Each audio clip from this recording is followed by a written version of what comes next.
Hey everyone, welcome back to Crypto Cash. Thank you very much for joining me here. Hope you're having a fantastic day. We're taking a look here at Bitcoin as a second analysis for the day. It should be pretty quick and easy. A simple way to understand it is that Bitcoin is running obviously towards its upper liquidation ranges. We talked about that in Saturday's video, but also yesterday too. Just kind of reiterating, Bitcoin has a lot of momentum. You want to be careful shorting against this.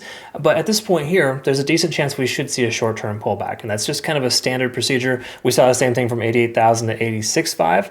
Granted, it didn't come down quite as low as we wanted it to, but that's just a general concept of how things are moving right now. So if you're going to short, just know it's a high risk trade and that there is inherently a lot more risk taking a short than a long. So if anyone took my short at 88,000, please recognize I list very high for the risk tolerance there to ensure that people understand that it's maybe something you shouldn't consider doing. Also, make sure to read through the trade alerts too so you understand kind of where we're at there. I don't generally take those kind of trades very often, but in hindsight, obviously, it's easy to see now. Probably shouldn't have done that in the first place. So either way you look at it here, we're not here to cry over spilled milk. We want to look at the current situation as is without emotion, just kind of see what's going on. So 91,100 here at this point, soon to see a candlestick closure in a couple of hours here, and Asian markets may open and pump, or they may open and dump.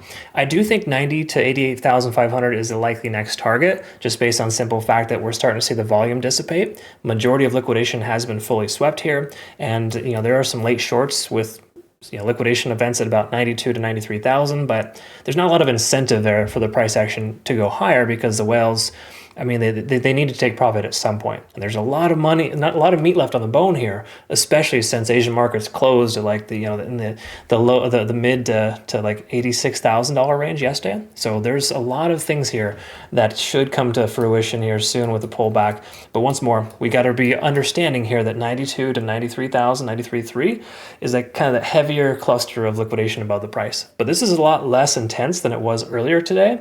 So it goes to show that a lot of shorts are either closing their position, adjusting their stop losses out further, or just in general liquidated, one or the other. So all that being said, let's take a quick look here. We're still maintaining at 25 billion liquidation delta. This is usually the highest you'll ever see it. It's 15 billion is kind of like the average where it usually reverses itself. That's why I felt confident taking a short at 88K yesterday. We got like 90% into profit before our take profit target, and it just reversed instantly, and I woke up this morning to a red trade. It happens a lot. Now, granted, we did offset that with some pretty solid profit from Solana and XRP, so it's really not the end of the world, but at the same accord, shorting into this heavy amount of volume is not necessarily like the greatest idea, because it implies there's tremendous amount of buying pressure and very limited selling pressure. Like the amount of shorts right now pales in comparison to how many longs are in the market. Okay, now what goes up must come down, and if this maintains itself for too long, that's a conversation we need to have, because we'll probably likely see a retracement in the relative near future. It would be less common, at least for this year, this is like the year of manipulation, for the price action to not pull back and secure those profits. Okay, we can see open interest here, heavy at 88 to 87,000. That's kind of that last area of accumulation before the price took off. So in most cases, you will see that area retested. You can kind of see this 88,500 mark where the price action hung out before it broke out. That's the area in which it's very common for that area to get retested, which is why I have on the charts here my playout chart from earlier today to see a potential pullback and bounce off that 88.5. So I'd be interested tentatively at this point in a long at 88,500. It just seems like a practical place to consider a position. But between now and then, a lot can change. Just I want you to know that's kind of where my mind's at. But as far as bullish continuation or just bullish in general, take a look at this chart here without all the junk on it. We see our macro structure shift, basically telling us that 88.5 was that previous high. Once we broke free from that, it hasn't looked back, okay? But it is fairly common for that to inevitably be retested. When we look at and we zoom out here too, we can see our point of control. The heaviest control, the most amount of volume we see is roughly 96,000. So just know if the price continues to trend upwards, 96K should provide some resistance with some exit liquidity, closing their position in profit effectively, because a lot of folks that bought in at 96,000, which is the average position, they're still underwater, right? and they're getting happy. It's getting closer to their exit price, and that should very well shift the dynamic a little bit there. But either way, daily time frame is looking pretty bullish here. There's nothing really to note that's not bullish.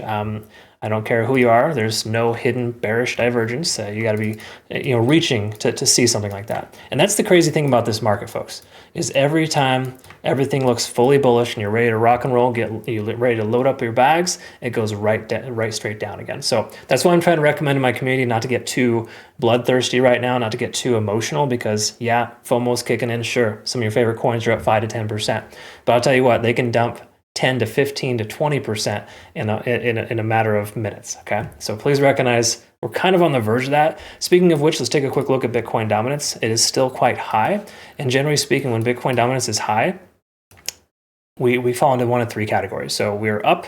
We can see Bitcoin price is up right now. Generally speaking, you're going to see alts come down. Okay, so just know we should be seeing alts going down, but they're not, and that's kind of a weird place. So for the most part, this is unique behavior. It's kind of contrary to what typically should happen.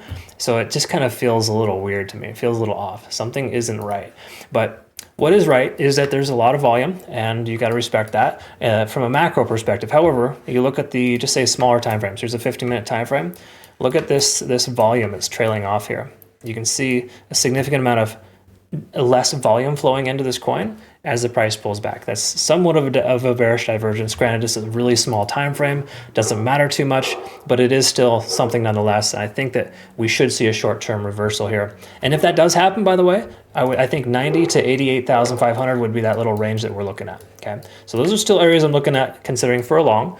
And if you're insisting on a short, just make sure you watch it close and you don't get too crazy with leverage, because I don't think the profit margin is super substantial right now. There's nothing here kind of letting us know that we're going to just see an instant reversal, minus a normal correction that should occur when the price action pulls back to its local high. Okay, so that's all we got there. I'll post a playout chart in our Twitter, Telegram, and Discord. Feel free to join us over there. It looks a little something like this. I'm providing additional content here as well with shorts and the like. So appreciate you liking the videos and commenting on them too. It really helps a lot, helps grow the channel too, and just gets us in front of more people. So, less moon boys, get the views. There's nothing wrong with them. They just don't really know what they're doing. They act on emotion, and oftentimes that can be very detrimental. But hey, who am I to talk? I missed tons of opportunity because I'm very patient. So there's a trade-off, right?